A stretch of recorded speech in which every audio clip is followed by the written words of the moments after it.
Les bendiga, hermanos, buenos días. ¿Cómo están? Gracias a Dios, qué bueno que nos damos cita en esta mañana. Dios les bendiga a todos. Bueno, pues vamos a iniciar nuestro estudio en esta mañana.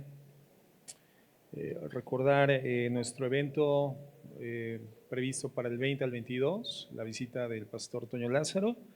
Hermanos, seamos responsables, vayamos haciendo los ajustes en nuestra agenda, en nuestras actividades, para que podamos estar presentes, de ser posible, en todo el desarrollo de esta jornada, de esta visita, incluyendo el viernes. El viernes está diseñado como un taller para servidores, pero evidentemente la invitación es a todos, ¿verdad? Aún si tú tienes una aspiración a desempeñarte en el servicio en la iglesia, obviamente tendrías que estar presentes para toda la congregación, pero el tema va a ser sobre el servicio a Dios. Y bueno, estar al pendiente de esto, ¿verdad? Ya comentaba ahorita en la oración nuestra hermana Claudia sobre este ataque que se dio el sábado precisamente contra Jerusalén, contra Israel, en la Franja de Gaza. Bueno, hermanos, miren, son cosas tristes, lamentables, porque están involucradas vidas humanas, se han perdido. Hasta hoy en la mañana eran casi 500 personas de ambas partes, de ambos bandos, que habían perdido la vida. Sin embargo, pues sabemos que son situaciones que están totalmente contempladas en el programa de Dios. Nada sucede fuera de su voluntad. Y sabemos que al final eso terminará redundando en la manifestación plena del advenimiento del Hijo de Dios, del Hijo del Hombre, ¿verdad? Es momento de mantenernos con una sana expectativa. No te permitas ni el miedo, ni la incertidumbre, ni el desasosiego por estas circunstancias. Es tiempo más bien de vivir enfocados en el conocimiento de nuestro Señor, seguir reafirmando los principios de vida de fe, practicando la vida de fe y siendo fieles, ¿verdad? Porque el Señor sabemos que no retarda su promesa de regreso como algunos la tienen por tardanza, sino que no queriendo que nadie se pierda y procedamos al arrepentimiento, estar en las condiciones propicias para poder encontrarnos con Él, ¿verdad? Entonces, esto para nosotros no tiene que representar una alarma que nos lleva a perder el sueño, es algo que más bien nos invita a continuar enfocando nuestra vida en el Señor, en la fidelidad y en el conocimiento de Él, ¿verdad? Si alguien quiere tener conocimiento de lo que en la iglesia hemos hablado sobre los tiempos finales, lo que se ha enseñado a lo largo del tiempo, sobre temas muy importantes como el arrebatamiento de la iglesia, tenemos las series completamente desarrolladas. Ahorita van a comenzar a brevar una enorme cantidad de voces, hermano. Todos van a saber qué es lo que sucede, todos van a querer dar una interpretación a estos eventos. Hermano, la palabra es muy clara, nosotros hemos desarrollado una línea instructiva sobre el arrebatamiento perfectamente bien definido, ¿verdad? Y lo puedes encontrar en la mesa de audio pidiendo únicamente la grabación de la serie. Y nuestra postura es dispensacionalista y sabemos que evidentemente no es la única postura escatológica que existe. Existen mínimo dos importantes posturas escatológicas más: la postura pactal progresiva y la postura dispensacionalista, que es la que nosotros tenemos. Pero independientemente de cuál postura, hermano, sea la que en sí tenga más peso de razón bíblica, la realidad es que el Señor Jesucristo viene por su iglesia, la realidad es que el Señor Jesucristo regresa a la tierra, ¿verdad? Y eso fundamentalmente es lo que nos interesa. Si el Señor ya viene, mira, el Señor sabe cuándo va a venir. Si el Señor tarda más años, tarda 1, 2 o 3 siglos más, el Señor sabe cuándo va a venir, pero el Señor viene. Nosotros somos llamados a estar alertas y estar listos para el encuentro con nuestro Señor, ya sea por el rapto o ya sea a través de la muerte, llegar a su presencia finalmente, ¿verdad? Entonces, no es ahorita el momento de involucrarnos en posturas teológicas sobre el rapto. Es el momento de enfocarnos en nuestro conocimiento de Dios, estar listos para nuestro encuentro con Él, porque este es inevitable. ¿Ok? Bueno, gracias a Dios.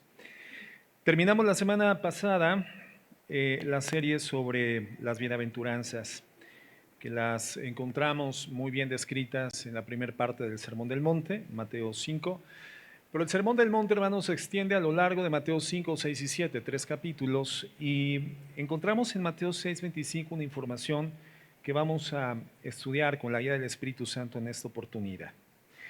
Y está vinculado de manera directa con las bienaventuranzas, porque si algo puede obstaculizar que gocemos ese estado bienaventurado en el que hemos sido ingresados por medio de la redención, en Cristo Jesús, hermanos, es la preocupación. Y así podríamos titular este tema, la preocupación. Hemos definido bíblicamente que la bienaventuranza es esa condición permanente de existencia a la cual el Señor nos ingresa por vía de la fe en sus méritos representativos, gloriosos, sustitutivos, redentivos en la cruz del Calvario. Jesucristo muere en la cruz del Calvario con una sola proposición: ocupar el lugar que al pecador le correspondía por justa justicia en el ejercicio de una sentencia por la culpa cometida. El Señor lo que hace en la cruz del Calvario es establecerse como el recipiente donde es puesta la culpa del pecado de toda la humanidad, lo recibe en representación de la humanidad sin jamás haberlo cometido, habiendo vivido una vida santa. Él recibe la culpa, es juzgado por nuestra culpa, en tanto que nosotros somos depositarios de una santidad que jamás vivimos. Él recibe nuestra culpa y nosotros recibimos su santidad. Ese es un intercambio glorioso, maravilloso, que vivimos por gracia. En esto no intermedia el mérito humano, las acciones humanas, la virtud humana, las buenas obras, un buen decálogo de moral. No. En esto intermedia el puro afecto de la voluntad de Dios. Ese es el evangelio de la gracia. Cuando por este acto representativo y sustitutivo somos declarados justos sin haber vivido una vida justa, sino porque Cristo nos bendice con la gracia de su perdón, porque la sentencia fue ejecutada sobre de él. Una vez que se ejecuta la sentencia, el perdón es asignado. Nosotros no recibimos la sentencia, recibimos el perdón. Eso es gracia, hermanos. Y a partir de ese momento, y es en lo que consistió toda la serie anterior, entramos en un estado bienaventurado, que es el equilibrio de la vida en el gozo, la paz, la estabilidad, que nos permite experimentar una comunión con Cristo permanente a pesar de las inevitables complejidades, dificultades, tragedias y sufrimientos que vamos a experimentar en la tierra. Esto es imposible de ser evitado. Vivimos en un mundo caído por el pecado. El sufrimiento está garantizado en muchas formas, en todas sus formas, hermanos. Pero el Señor Jesucristo nos dice: a pesar del sufrimiento, yo puedo darte una vida de gozo, paz y estabilidad. Porque la paz que yo les doy no es como la que el mundo les da. Mi paz es sobrenatural. Por lo tanto, no tengan miedo, no se turbe vuestro corazón. Confían en Dios, confíen también en mí. Entonces, vamos a estar en diversos hornos de fuego, pero Cristo estará con nosotros y por lo tanto no nos quemaremos. Estaremos en medio de muchas tempestades, pero Cristo estará con nosotros en la barca y por lo tanto no nos hundiremos. En eso consiste la bienaventuranza del cristiano. No en que no experimentemos sufrimiento, sino que el sufrimiento lo experimentaremos con Cristo. Y la diferencia del sufrimiento con y sin Cristo es abismal. Cristo está con nosotros, hermanos. Pero si algo puede obstaculizar el estado bienaventurado al cual accedemos por la redención por gracia, es la preocupación. Y Mateo 6:25 nos habla de esto. Dice el Señor Jesucristo: por tanto os digo, no os afanéis por vuestra vida, qué habéis de comer o qué habéis de beber, ni por vuestro cuerpo, qué habéis de vestir. ¿No es la vida más que el alimento y el cuerpo más que el vestido? Mirad las aves del cielo, que no siembran, no ciegan, ni recogen en graneros, y vuestro Padre Celestial las alimenta. ¿No valéis vosotros mucho más que ellas? ¿Y quién de vosotros podrá, por mucho que se afane, añadir a su estatura un codo? Y por el vestido, ¿por qué os afanáis? Considerad los lirios del campo, cómo crecen, no trabajan, no hilan. Pero os digo que ni aun Salomón con toda su gloria se vistió así como uno de ellos. Y si la hierba del campo que hoy es y mañana se echa en el horno, Dios la viste así, ¿no hará mucho más a vosotros, hombres de poca fe? No os afanéis pues diciendo qué comeremos o qué beberemos o qué vestiremos, porque los gentiles buscan todas estas cosas, pero vuestro Padre Celestial sabe que tenéis necesidad de todas estas cosas. Mas buscad primeramente el reino de Dios y su justicia, y todas estas cosas os serán añadidas. Así que no os afanéis por el día de mañana, porque el día de mañana traerá su propio afán. Baste a cada día su propio mal. Vamos a orar. Señor, venimos en una actitud de humildad y humillación, Señor, en arrepentimiento por el pecado que aún cometemos. Te pedimos que nos bendigas con la gracia de la iluminación de tu palabra en nuestro corazón por tu Espíritu Santo, y que podamos en este día salir de este lugar con las instrucciones muy clarificadas en nuestro corazón y mente, y con la fuerza vital para ponerlas por obra, y de esta manera poder vivir en santa y piadosa manera, Señor, de manera en la cual tú seas glorificado realmente a través de nuestra vida. Ayúdanos y perdónanos y bendícenos en el nombre de Jesús. Amén. Encontramos una palabra que es central en este contexto, hermanos, y la palabra es, o la frase, no os afanéis, no os afanéis. Y la palabra afán, hermanos, en el griego, simplemente significa preocupación. Quiere decir entonces que el mandato del Señor Jesucristo es ¿a qué? A no preocuparnos. Por lo tanto, el mensaje central es, no te preocupes, no te preocupes. El Señor nos está llamando justamente a esto, hermanos, a dejar de preocuparnos. Ahora, debemos admitir que la preocupación es parte de la vida y solemos preocuparnos una parte importante de nuestro tiempo en estado consciente, ¿verdad? A veces ni siquiera en el estado inconsciente del sueño dejamos de preocuparnos y los sueños son angustiantes, ¿no? Y los sueños son de ansiedad y son estresantes y a veces decimos es que no logré descansar porque aparte de los afanes que estoy desarrollando y con los que coexisto todos los días, en mis sueños igualmente estoy preocupado. ¿Te ha pasado esto, hermano? Bueno, hermanos, la realidad es esta, en esta condición humana caída que se inclina naturalmente a la desobediencia a Dios, a ignorar los preceptos de Dios, tendemos a preocuparnos la mayor parte de nuestro tiempo. Y la preocupación, hermano, es algo absolutamente peligroso. Genera un alto grado de afectación anímica, mental, física en quien lo practica. Pero más allá de la afectación emocional y psicológica, hermanos, se encuentra el hecho de que como hijos de Dios, la preocupación, hermanos, es un pecado. La preocupación es un pecado, porque la preocupación es el equivalente a decir, Señor, bueno, yo sé que tú tienes grandes y buenas intenciones hacia mi persona, pero no estoy del todo seguro que tú puedas cumplir lo que me estás ofreciendo. Eso es la preocupación. La preocupación es el pecado de no confiar en la promesa de Dios y en la providencia de Dios. Sin embargo, lo hacemos todo el tiempo. ¿Quién ha experimentado una o dos preocupaciones tan solo en la mañana de este domingo? Hermanos, creo que en cierta medida todos. Alguien dijo lo siguiente, muy interesante. La preocupación es el interés pagado a los problemas antes de que llegue la fecha de pago. La preocupación es el interés pagado a los problemas antes de que llegue la fecha de pago. La preocupación es un chorro que gotea poco a poco de temor e impregna la mente. Y si es estimulada, va a abrir un canal tan ancho que los otros pensamientos serán ahogados en la preocupación. Eso es la preocupación, hermanos. La preocupación es una forma de fe en forma inversa. Es una especie de fe negativa. Es confianza en lo desagradable. Eso es la preocupación. No ha sucedido nada todavía, pero tú ya estás creyendo que va a suceder y eso genera en ti un estado anímico ansioso, estresado, inquieto, ¿verdad? Y comienzas a experimentar esa condición que te lleva a distanciarte de un estado bienaventurado que es significado por la estabilidad, el equilibrio, el gozo, la paz, en medio de las adversidades, aun cuando ya están sobre tu vida. No, la preocupación ni siquiera trata con los aspectos que te están afligiendo, sino con las cosas que pueden llegarte a afligir. Y por lo tanto es una fe negativa, es una convicción de que lo malo va a venir a tu vida y lo vas a experimentar. Es la certeza del desastre, es la creencia de la derrota. Eso es la preocupación.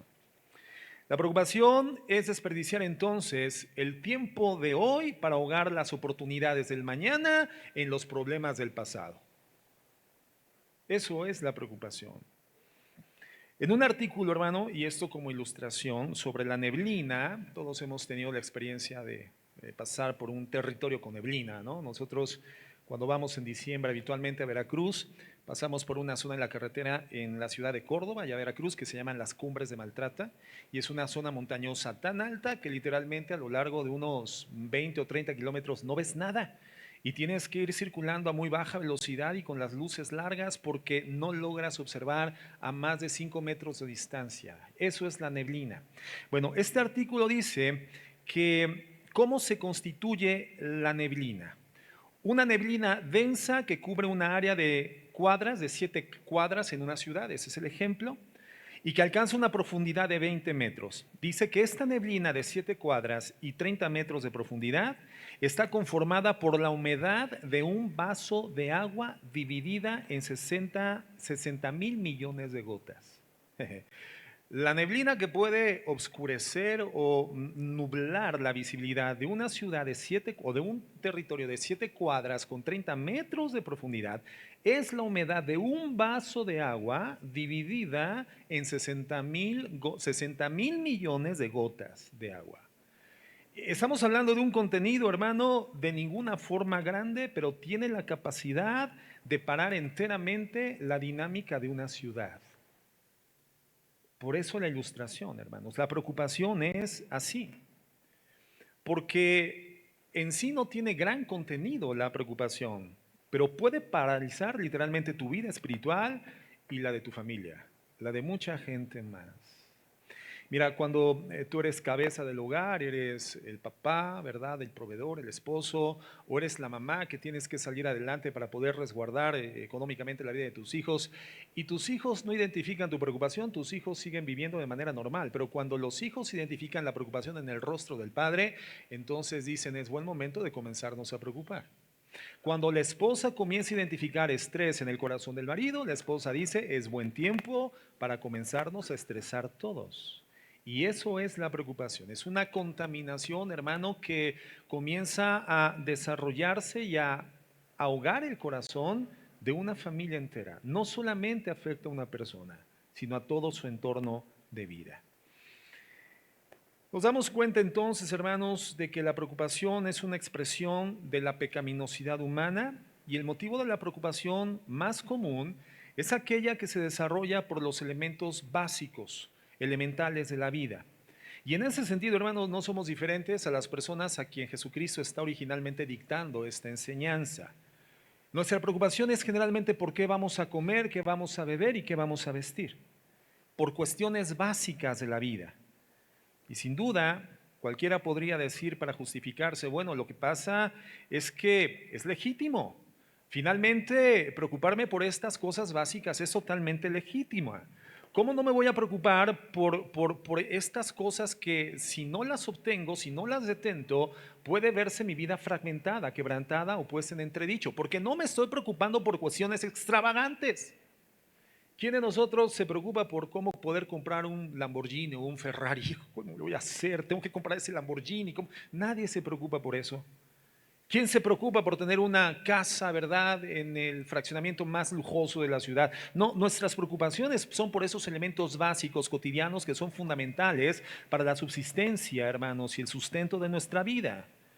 Y entonces podríamos decir, es legítimo preocuparnos por estas cosas porque son humanas y son naturales. Sí, efectivamente, hermanos, son humanas y son naturales, pero para el Hijo de Dios, hermanos, para los cristianos, se encuentra prohibido. No está permitido. Para el cristiano, preocuparse, hermanos, es pecaminoso. Para el cristiano es insensato. No hay razón por la cual nosotros nos debamos de preocupar, inclusive, hermano, por esas situaciones básicas de la vida. ¿Por qué? Porque el Señor dice, la provisión en tu vida, como mi hijo, es mi área. La provisión en tu vida, siendo tú mi hijo, es mi responsabilidad. Esa es mi tarea. No es tu tarea, es mi tarea. Y una cosa que debemos aprender cuando escuchamos a Jesús a lo largo del Sermón del Monte y a lo largo de los evangelios y las epístolas, que no son otra cosa sino los comentarios a los evangelios de Jesucristo, es que Dios no quiere que sus hijos se preocupen por las cosas transitorias, las cosas mundanas, las cosas terrenas, hermanos. No es la intención de Dios. Dios quiere que pongamos la mirada en dónde, en las cosas de dónde, en las cosas de arriba, hermanos, no en las cosas de la tierra. Y quiere que hagamos tesoros en dónde, en el cielo, no en la tierra. Por lo tanto, quiere que busquemos primero ¿qué? El reino de Dios y su justicia.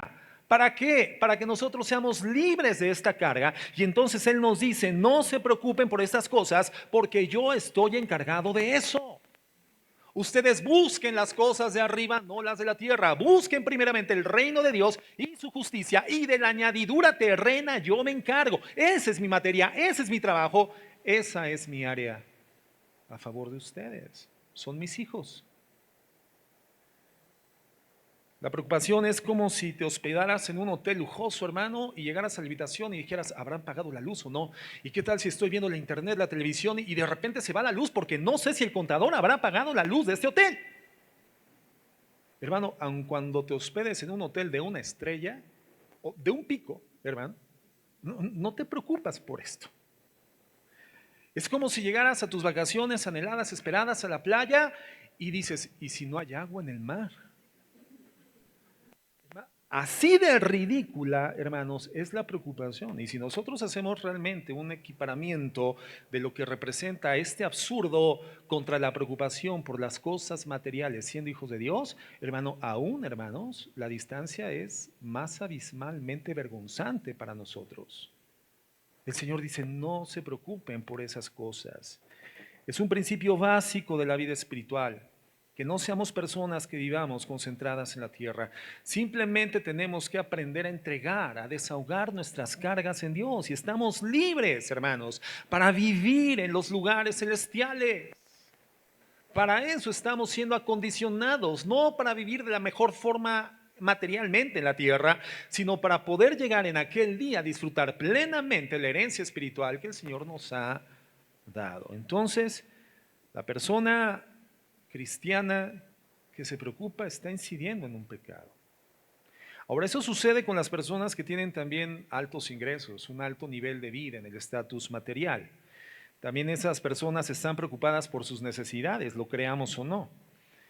Y también están consideradas, obviamente, en estos versículos. La gente rica se preocupa por las necesidades y por eso generalmente amontona su dinero en cuentas bancarias o en diversas inversiones para poder resolver factibles problemas en el futuro.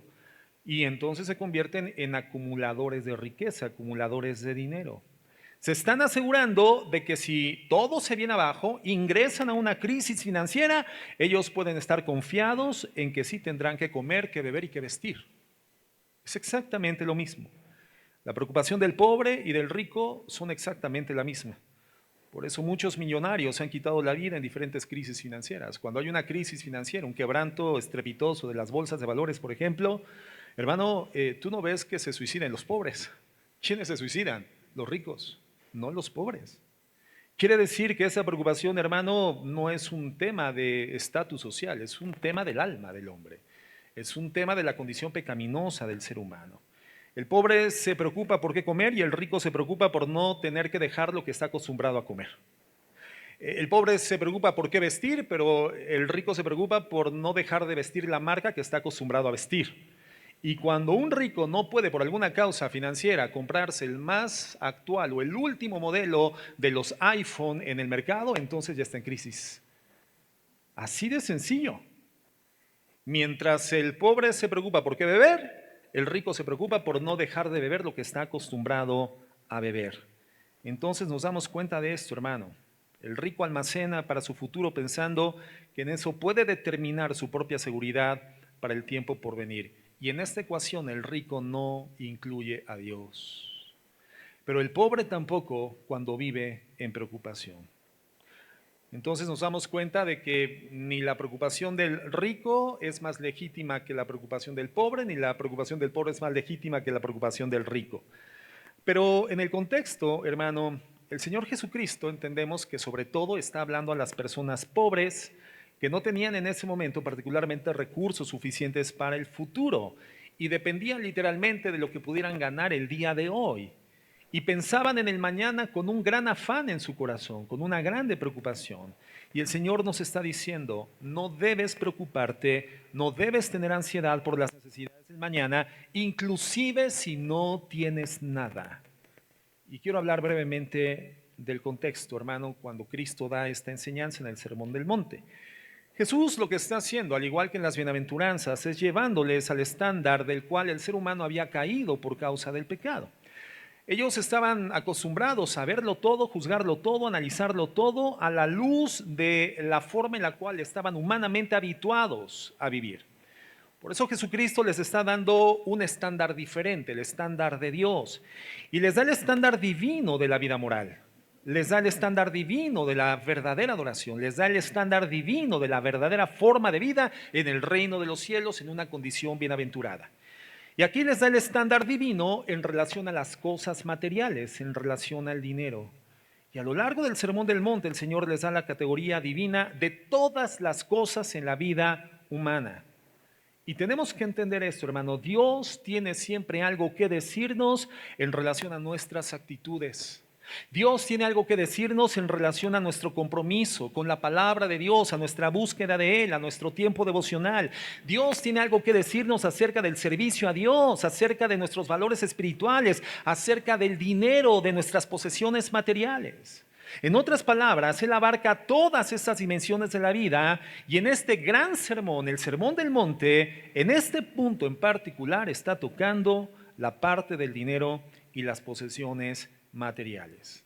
Alguien podría decir, bueno, pastor, es que el mundo ofrece demasiada inestabilidad financiera, económica, material. Entonces, guardar para un futuro incierto creo que es una planeación sabia, económica.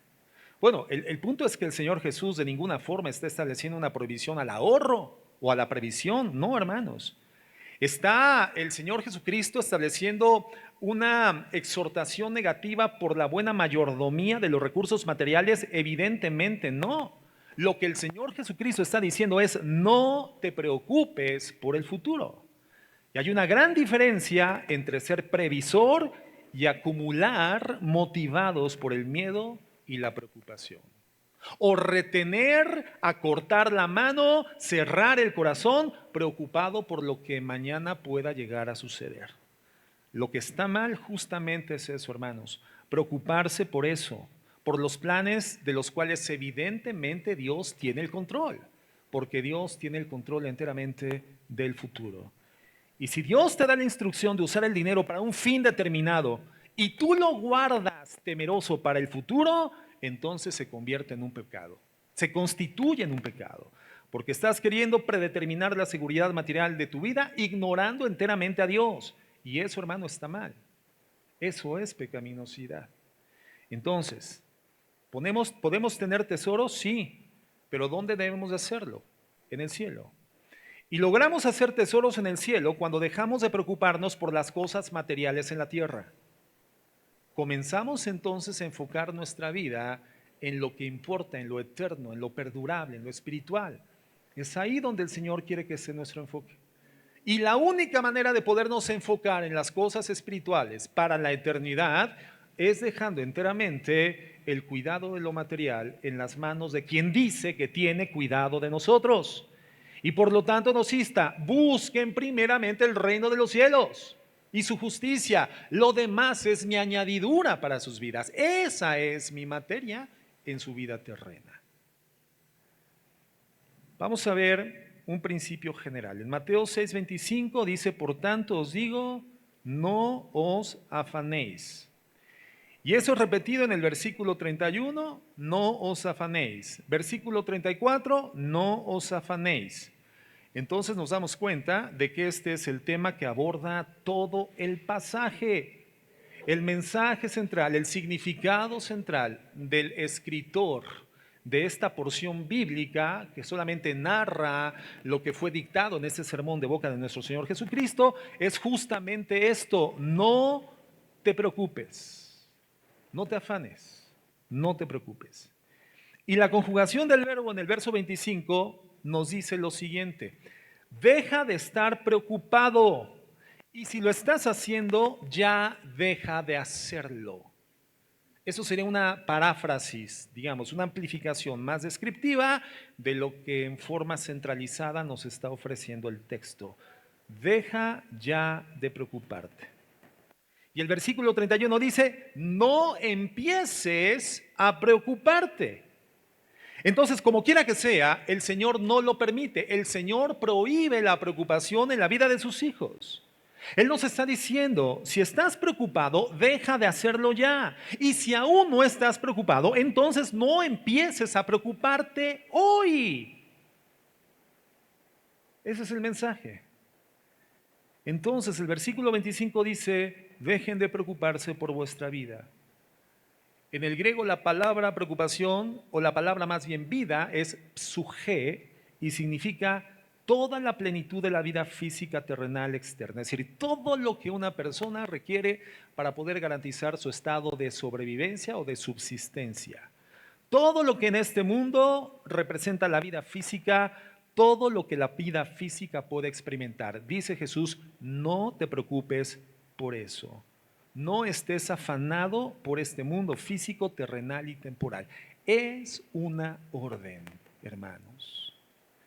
El comer, el beber, el vestir, el poseer y todo lo que constituye la vida física en esta tierra, dice el Señor, no se preocupen por eso. Es que tengo un crédito, dice el Señor, no te preocupes por eso. Letras que pagar, no te preocupes por eso. Una renta al fin, no te preocupes por eso. Calzado para mis niños, no te preocupes por eso.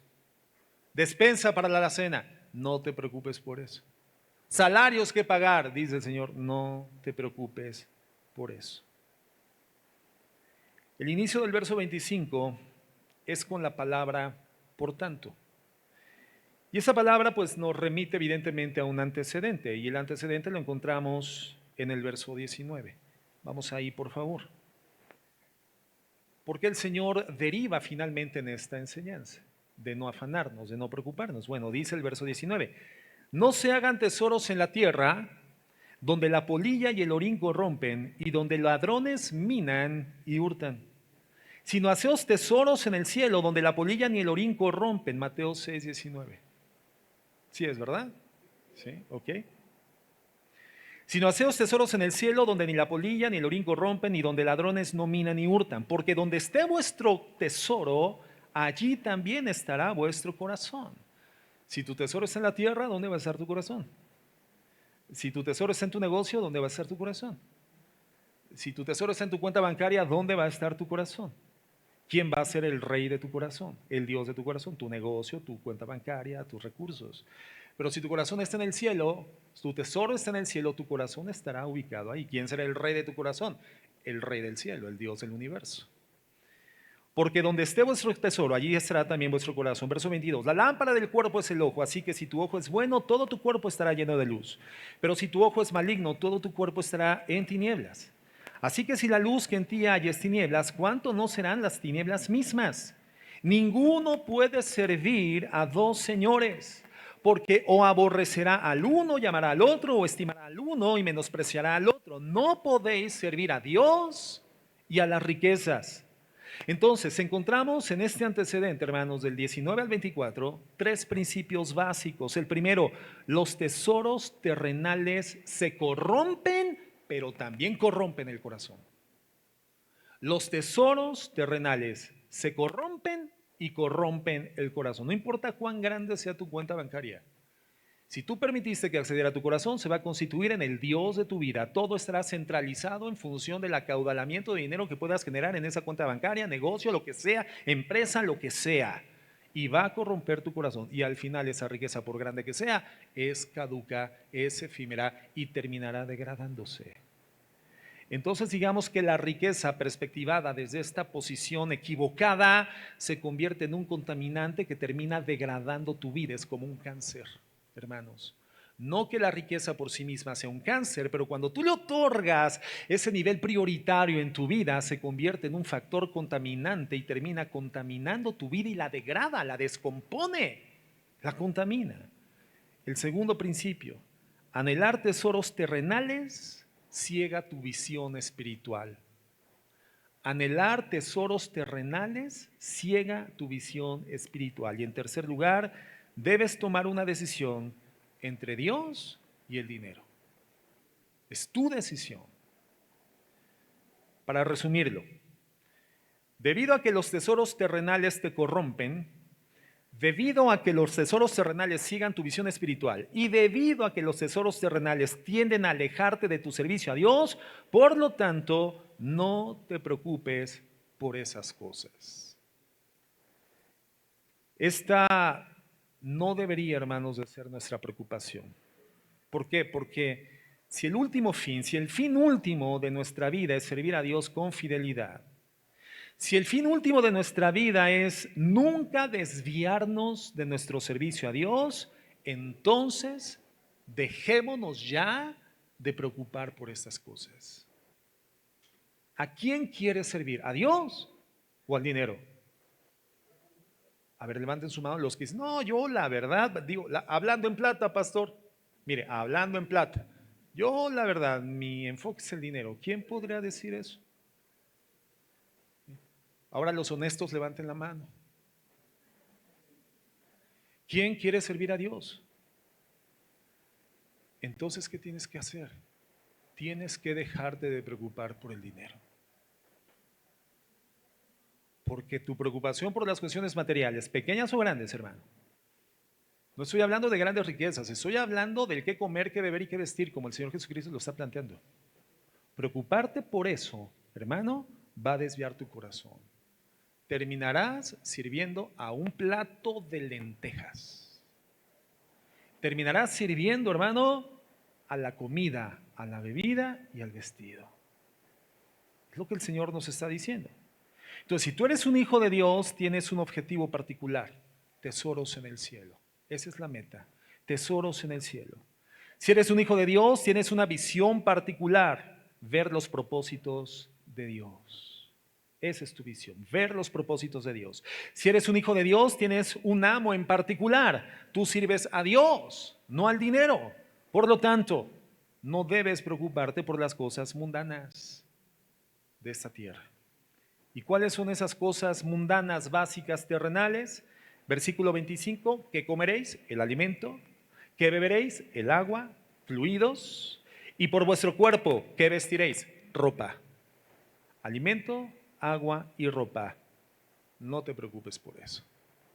Y en ello, evidentemente, como ya comentábamos, se encuentra involucrado todo lo que pueda ser un medio de subsistencia en la tierra. En el tiempo en el que el Señor Jesucristo está dando esta instrucción, y por eso en el contexto el Señor lo reduce a qué comer, qué beber y qué vestir. En Palestina se habían registrado fenómenos meteorológicos en los que la nieve no había dado cobertura a las montañas y por lo tanto en los deshielos, los ríos y los abastecimientos acuíferos, hermanos, no estaban completamente dotados. Entonces, en consecuencia, los cultivos habían sido devorados por las langostas o secados por la sequía. No había alimento en la tierra, había hambre y entonces no había comida, no habían ingresos y no había compra de ropa, tampoco había bebida. Entonces, no había nada de lo que una persona requiere básicamente para vivir. Y en ese contexto, por eso, esas palabras del Señor Jesucristo cobran una relevancia muy importante en la capacidad cognitiva, en lo que estaban comprendiendo, lo que estaban escuchando esas personas. Y el Señor les dice, en medio de esta sequía, en medio de esta falta de abastecimiento, no se preocupen jamás por lo que han de comer, por lo que han de beber y por lo que han de vestir. Hermanos, el Señor Jesucristo sabe que el ser humano en su avaricia dedicamos nuestra vida entera a preocuparnos por estas cosas externas. El hombre tiene que entregar su vida por su casa, entregamos la vida por la comida, por la ropa y por nuestros bienes materiales. Hermanos, tendemos a vivir para eso. Tendemos a vivir, activarnos, motorizarnos, articular todo pensamiento, toda acción inteligente, toda estrategia de conducta orientado a eso, a lo que necesito ganar para vivir, para vestir, para comer, para poder abastecer. Entregamos la vida por esas cosas externas. Pero al final el versículo 25 nos dice, ¿no es la vida más que el alimento? ¿Y no es el cuerpo más que el vestido? O sea, ¿de verdad vas a concentrar tu vida en eso? ¿En los bienes materiales? O sea, ¿vas a vivir para el estómago y para el vestido? ¿Vivirás solamente para esas cosas? ¿Vas a vivir solo para obtenerlas y cuando las tengas consumirlas y después volver a iniciar una vez más? ¿De verdad vas a dedicar a eso tu vida? Hermanos, así es el mundo. La mayoría de la gente está totalmente consumida en el cuerpo. ¿Cómo alimenta el cuerpo? ¿Cómo viste el cuerpo? ¿Cómo meto el cuerpo a un auto último modelo? ¿Cómo hago vivir el cuerpo dentro de una casa? Llevamos el cuerpo a vacacionar y volvemos a trabajar y volvemos a desear y volvemos a gastar y volvemos a invertir nuestra vida en las cosas del cuerpo. Y así vivimos, hermanos, la mayoría de las personas. Y Jesucristo nos lleva a reflexionar con esta pregunta: ¿qué no es la vida más que eso? ¿No es la vida más que eso? ¿Cuál sería la respuesta? ¿Es más importante el vestido o la existencia del cuerpo? ¿Cuál es la respuesta, hermano? Es elemental. Es infinitamente más importante un cuerpo. Entonces, ¿por qué te preocupas? Ya te di el cuerpo. El problema es que no tuvieras un cuerpo que vestir. Y esto es absurdo, ¿no? Que fueras un alma errante en pena, llorando en las vitrinas de las tiendas Liverpool, París, Londres, Palacio de Hierro, viendo ropa que jamás podrás vestir porque no tienes un cuerpo. Entonces tu llanto no sería por el vestido, sino porque no tienes un cuerpo. Hermano, bueno, entonces, ¿por qué nos preocupamos por el vestido? Si que lo que es verdaderamente importante, el cuerpo, que en Cristo se constituye en el templo de su Espíritu Santo a fin de poder activar la vida para el servicio suyo, ya lo tenemos. ¿Qué es más importante? La vida, hermano, no está contenida en este cuerpo. Hoy en la mañana creo que escuchaba un comentario, leía una nota donde decía: tenemos que cuidar el cuerpo porque es el único lugar que tenemos para vivir. Bueno, visto de esa forma, pues sí, terminas de leer ese comentario y te vas a los pilates, te vas al spinning, o te vas al crossfit, o te vas a hacer algo. Si es cierto, es el lugar que tengo para vivir. Hermano, no. El cuerpo no contiene la vida está contenida en Dios. La vida está contenida en Dios, no en el cuerpo, en Dios. Y mi cuerpo vive porque Dios le ha infundido vida. La vida es más que el cuerpo, más que el alimento, más que la ropa. Entonces, ¿por qué preocuparse por esas cosas? Y el Señor nos da 3 razones por las que no debemos de preocuparnos por eso. En primer lugar, no es necesario debido a nuestro Padre, hermanos. No es necesario y es vergonzante cuando consideramos quién es nuestro proveedor, quién es nuestro Padre. En segundo lugar, no es característico debido a nuestra vida de fe. Cuando consideramos la fe que tendríamos que haber desarrollado, termina siendo vergonzante preocuparnos por estas cosas. Y en tercer lugar, no es sabio debido a nuestro futuro. Cuando consideramos el futuro al cual el Señor nos aproxima día a día en estado redimido, preocuparnos por estas cosas termina siendo vergonzante y ridículo. ¿Por qué entonces jamás debes de preocuparte por las finanzas, por lo básico en la vida, por lo que vas a comer, beber y vestir? Porque, hermano, no es necesario debido a nuestro Padre. Y esto es maravilloso. No es necesario preocuparnos por las cosas materiales de la vida, inclusive las básicas, debido, hermano, a lo que Jesucristo nos dice. La preocupación por estas cosas ha hecho que nos olvidemos de quién es nuestro Padre.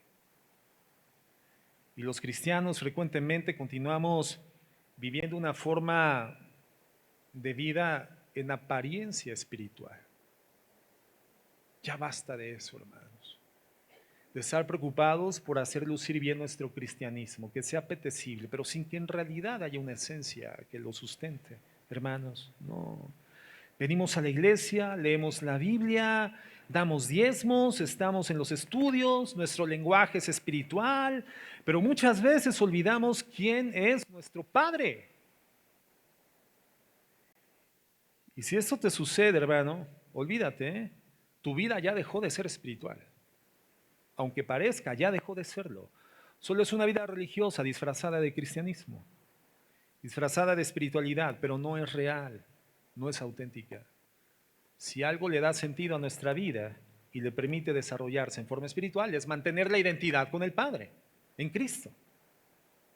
Perdemos el enfoque de quién es nuestro Padre por preocuparnos por lo material y entonces ya perdimos la vida espiritual y estamos simplemente fingiendo. Una vida de religiosidad, una vida vacía. El Señor, hermanos, frecuentemente nos va a poner en escenarios de necesidad para que podamos ser conscientes de cuál es el estado de nuestra fe. Y si las necesidades de la vida capturan nuestro enfoque, entonces es muy sencillo. Ya nos olvidamos de quién es nuestro Padre. Es como nuestros hijos. Nuestros hijos al menos no tendrían por qué preocuparse por si mañana van a comer. Yo sé que hay casos donde los hijos no tienen la menor certidumbre sobre esa realidad.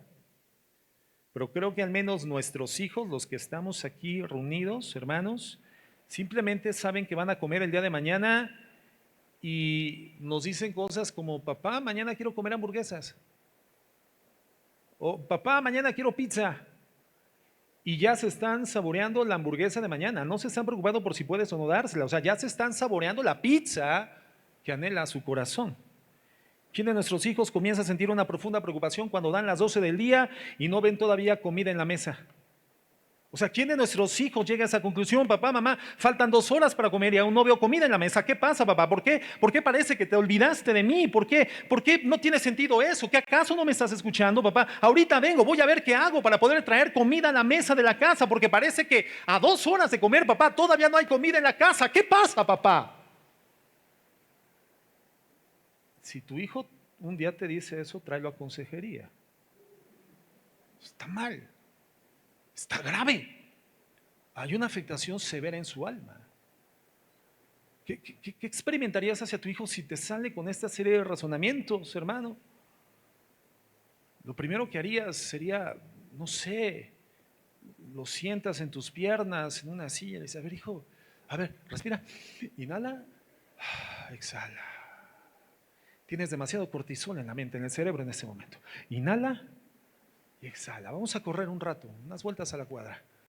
Y ya después, más tranquilo, dices: mira, hijo, no tienes por qué preocuparte de esas cosas. Nuestros hijos conocen lo suficiente acerca de nosotros, hermanos, como para saber que nada hay que les pueda preocupar. Su provisión de hoy, de mañana, están libres, hermanos, de esa preocupación. Y nosotros como padres estamos infinitamente distantes de ser tan fieles y perfectos como Dios. Sin embargo, nosotros creemos que Dios puede llegar a fallar y no proveernos, y nos preocupamos. Por eso es un pecado. Nos sentimos suficientes como padres, pero dudamos de la suficiencia de Dios. Cuando si en alguna medida somos suficientes, es por la gloriosa provisión suficiente de Dios a nuestras vidas.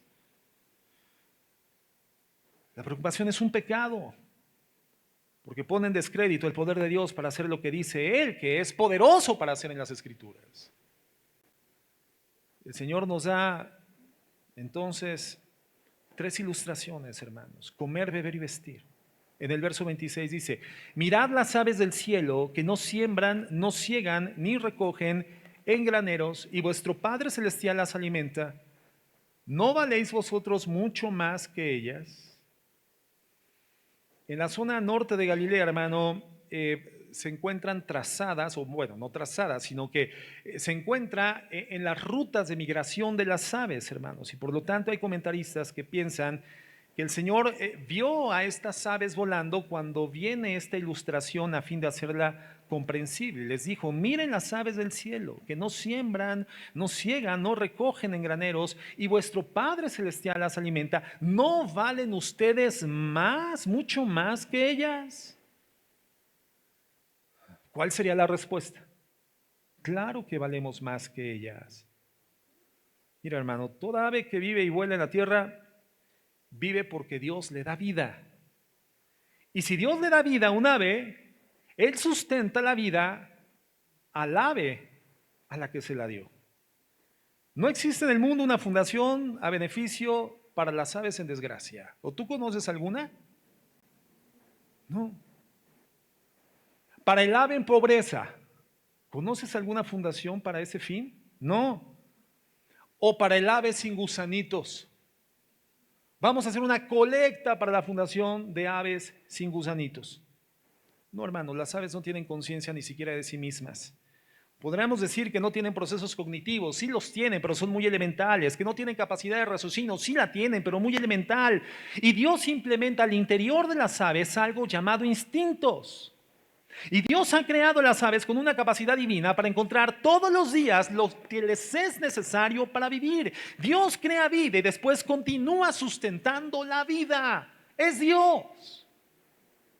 Esa es una definición de Dios. Es la fuente de todo lo creado. Todo lo crea y todo lo sustenta.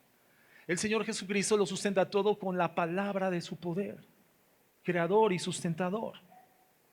Job 38:41 dice: ¿quién prepara al cuervo su alimento cuando sus polluelos claman a Dios y andan errantes por la falta de comida?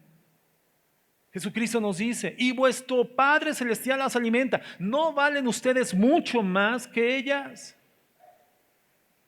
Te voy a leer lo que un escritor cristiano dijo. Dice: aquí podemos ver cómo las criaturas irracionales sujetadas a vanidad por el pecado del hombre. Fíjate, lo que está diciendo este escritor es cierto. Lo que la Biblia dice, que cuando el hombre peca, todo cae en corrupción. Entonces, no es que las aves sean corruptas por su condición moral, no, sino que entraron en una condición corrupta por la pecaminosidad generada por el hombre. Y entonces el escritor dice: podemos ver cómo las criaturas irracionales, refiriéndose a las aves, sujetadas a vanidad por el pecado del hombre, se acercan más a su primer estado y observan mejor el orden de la naturaleza en su creación que el hombre, porque buscan únicamente aquello que Dios ha provisto para ellas. Y cuando lo reciben, están contentas. Esto demuestra de manera solemne que el hombre es más corrupto que otras criaturas, más bajo y más vil inclusive que las bestias brutas. Tiene razón ese escritor. Y perdón por los que se ofendieron, pero yo no lo escribí, yo nada más lo leí. Pero tiene razón en su reflexión. ¿Por qué crees que el cuidado de Dios por las aves es tan evidente, hermano? Tan claro. En un sentido, para que veamos nosotros lo que Él hace con las criaturas menores y entonces entendamos lo que harán con nosotros sus hijos. Ahora, esto, sí, porque algunos ya se están viendo en la hamaca. No, ya lo entendí, pues, llegó la revelación. Mañana voy y presento mi renuncia. No, a ver, no es eso. No es una justificante para la flojera, la holgazanería o la irresponsabilidad. Podría malinterpretarse el verso 26 cuando dice: no siembran, no ciegan, no recogen en graneros, pero vuestro Padre Celestial las alimenta. Esto no significa que no trabajen. El Señor no está diciendo que no trabajan. Entonces, hermanos, ¿qué significa esto? ¿Que les lleven los gusanitos a las aves para que nada más abran el pico y los coman? No está diciendo eso el Señor Jesucristo.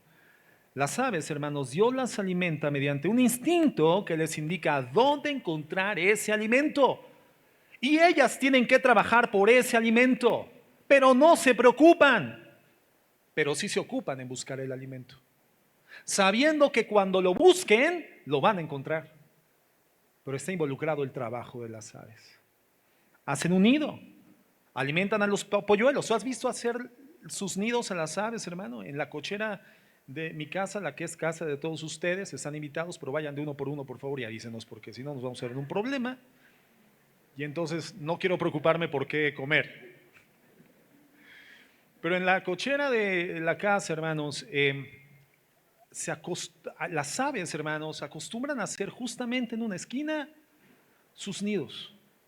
Y ya se quita el nido y lo vuelven a hacer y de repente te das cuenta de que los polluelos ya crecieron y ya abandonaron el nido y como que regresan las aves y lo destruyen, pero después lo vuelven a rehacer otras aves y ahí constantemente vemos nidos construidos de aves. Y nosotros vemos todo el trabajo que implementan para hacer sus nidos.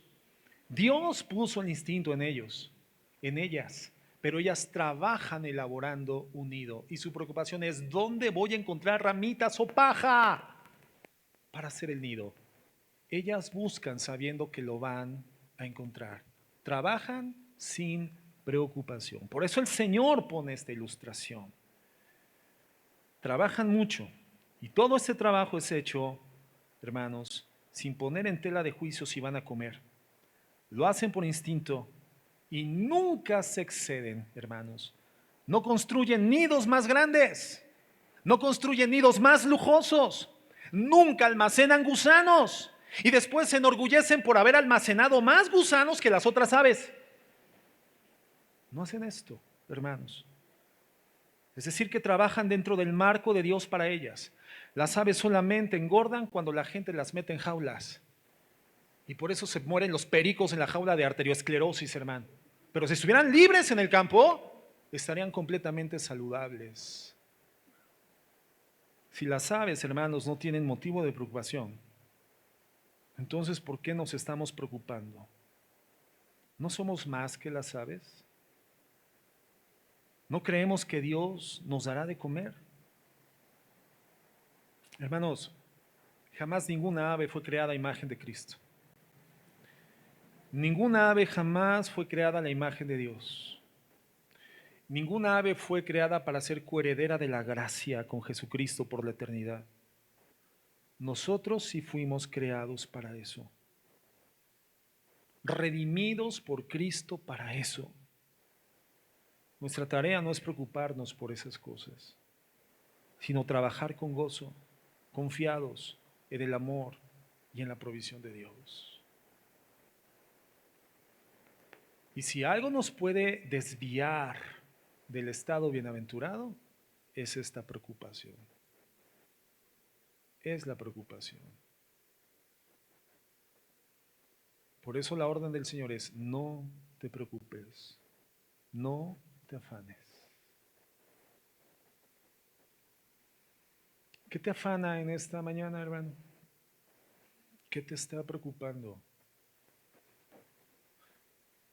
Preocupante sería que no fueras un hijo de Dios, eso sí sería preocupante. Preocupante sería que no hubieses entrado ya por gracia al estado redimido. O que en términos intelectivos tuviera ciertas coincidencias con los preceptos conceptuales de la Biblia, pero que no hubiese conquistado tu corazón todavía el mensaje de la Biblia. Preocupante sería que tu estilo de vida a lo largo de los años de estar frente al Evangelio no hubiera cambiado, porque entonces ahí tienes una evidencia, un sensor claro y distinguible y confiable de que tu vida no ha sido transformada internamente. Eso sería preocupante.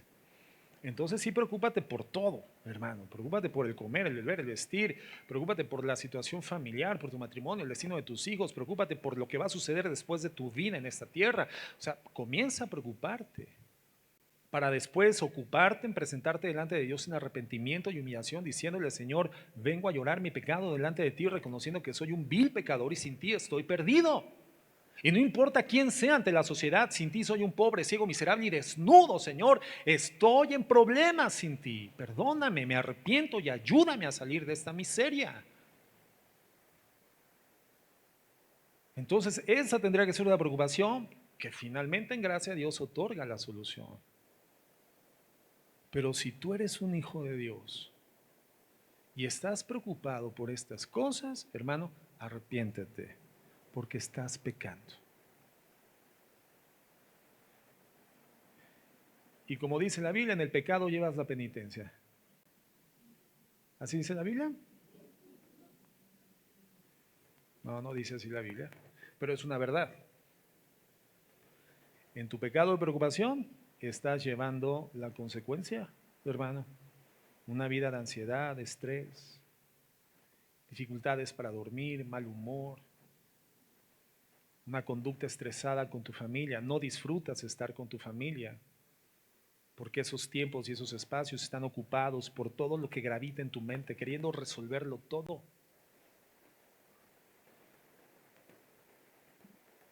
Somos llamados a vivir bienaventuradamente. Somos llamados a vivir en una condición de paz, independientes por completo del escenario de circunstancias que puedan rodearnos, aun cuando lo que nos rodee sea catastrófico. El Señor Jesucristo nos hace vivir en paz, sin temor del mal. No dice que el mal no vaya a llegar, pero el mal no tiene el poder de atemorizar la vida de un hijo de Dios.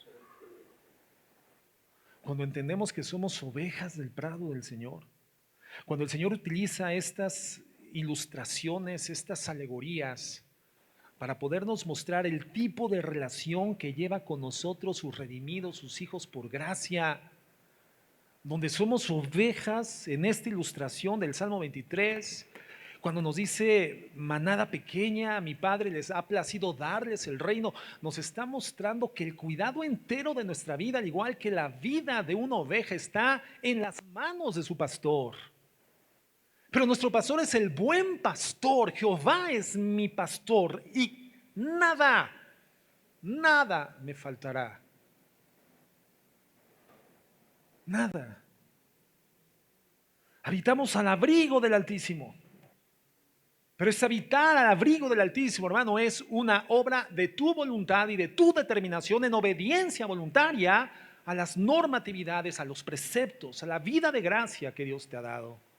El que habita al abrigo del Altísimo no es para todos, solamente es para el que decide habitar al abrigo del Altísimo siendo un hijo de Dios. Habitará bajo la sombra del Dios omnipotente. Cuando están los días soleados y tú vas caminando en la calle y no ves edificios y te está consumiendo y calcinando el sol, buscas una sombra porque la sombra resguarda. Hermanos, la semana pasada que estuvimos en Apatzingán fue un calor de 40 grados, hermano. Y estábamos en la calle caminando, mi esposa y yo decíamos, así deben de morirse las personas perdidas en el desierto. Pero nosotros íbamos caminando con una botella de electrolitos, hermano. Pero yo decía, es que al calor de este sol abrasador en el desierto es que la gente se muere. Entiendo por qué la gente se muere seca, porque esto es terrible. Pero en cuanto tienes la oportunidad de encontrar una sombra y meterte a la sombra, mira, el ambiente cambia. Inmediatamente cambia. El ambiente de la sombra en el calor es de vida. Y él dice que el que habita a su abrigo mora bajo la sombra del Dios omnipotente, en total seguridad y resguardo. La Biblia no dice que los problemas no vendrán, las circunstancias adversas no se van a presentar. Pero la vida de un hijo de Dios transita sin preocupación. Y cuando algo comienza a robar la paz de tu corazón, dice el Señor, vengan a mí los que están trabajados y cargados, porque yo los haré descansar. Presenten delante de mí en el trono de la gracia sus ansiedades, echen sobre mí sus cargas, con toda súplica, en oración, pero dice también, y con acción de gracias. ¿Por qué damos las gracias, hermano? Las gracias las das cuando tú sabes, hermano, que has sido beneficiario de una bendición. Esa es la confianza de los hijos de Dios cuando tienen una comunión tal que les permite tener un conocimiento creciente, progresivo, floreciente de quién es su papá, quién es su padre. Tenemos que trabajar y tenemos que esforzarnos. La Biblia nos dice en el contexto, tienes que sudar la camiseta, porque es así la vida. Después de Génesis, hermano, los hombres y en general la humanidad adquiere los recursos, como dice la Biblia, ¿con el qué? Con el sudor de su frente. Antes no. Antes de la caída, hermano, podemos entender entonces que la forma en la que Adán podía también hacer producir cosas en el huerto era de la misma forma en la que Dios había creado el huerto. Ahora costaría trabajo, ahora representaría un esfuerzo, ahora serían espinos y cardos, pero estas complejidades hoy a nosotros como hijos de Dios en estado redimido, inevitablemente las vamos a enfrentar, pero el Señor dice, no te preocupes.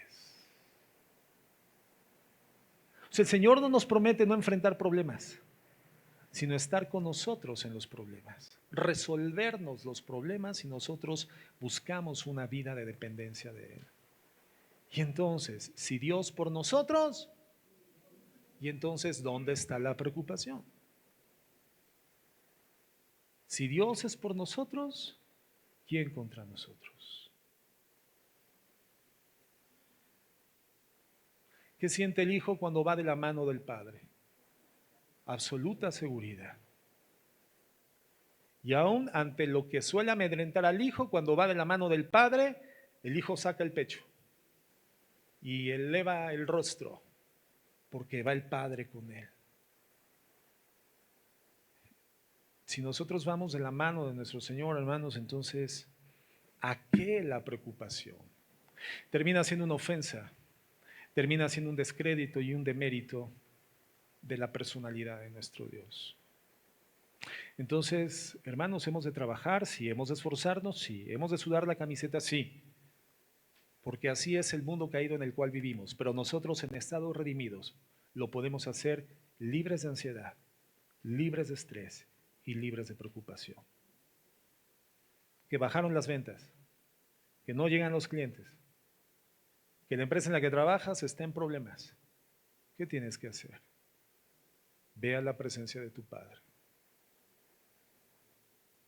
Ve a la presencia de Dios en humillación y en dependencia, diciéndole: Señor, las cosas se ven mal, pero yo confío en ti. Mi alma descansa en ti. Caerán 1000 y 10,000 a mi diestra, mas a mí no llegará. Con mis ojos veré y miraré la recompensa de los malos, porque he puesto a Jehová, que es mi esperanza, al Altísimo, por nuestra habitación. Y yo sé que no nos sobrevendrá mal, ni plaga tocará mi morada. A sus ángeles mandará acerca de mí para que me lleven en las manos y mi pie no tropiece en piedra. Y sobre lo malo, el áspide y el león pisaré, hollaré al cachorro del león y al dragón. He puesto mi confianza en el Señor. Y por cuanto han puesto su confianza en mí, dice el Señor, yo les pondré en alto, les libraré, les glorificaré, les saciaré de larga vida. Con ellos estaré en la angustia. Habrá angustia, pero el Señor estará contigo y por lo tanto la angustia dejará de existir. Y les mostraré mi salvación, dice el Señor. Es ahí donde reside la certeza de un hijo de Dios en su tránsito temporal por la tierra. Es ahí donde podemos nosotros dejar enteramente lo terreno, lo material, en las manos del Señor, porque Él dice que es su trabajo, para nosotros poder invertir nuestra vida en las cosas de arriba, en las cosas del cielo, y hacer tesoros en el cielo, sacando nuestro corazón, desenraizando nuestro corazón de la tierra caída, de los tesoros corrompidos y corrompibles, sin desviarnos del objetivo. Buscar el reino de Dios y su justicia. Y ver cómo Dios en gracia otorga las añadiduras. Agradeciendo las añadiduras. Viviendo para Dios, no para las cosas, hermanos. Vamos a orar.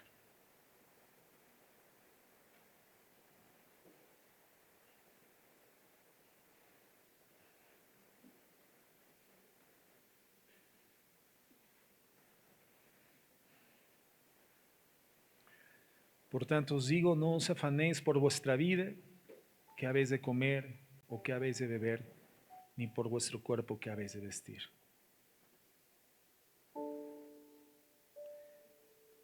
Señor, entendemos el mandato.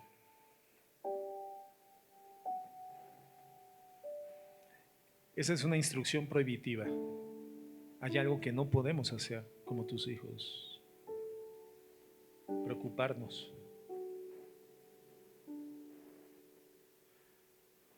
Darle más peso y valor a las cosas materiales externas que a la vida que tú nos has dado y la cual sustentas por gracia. No afanarnos.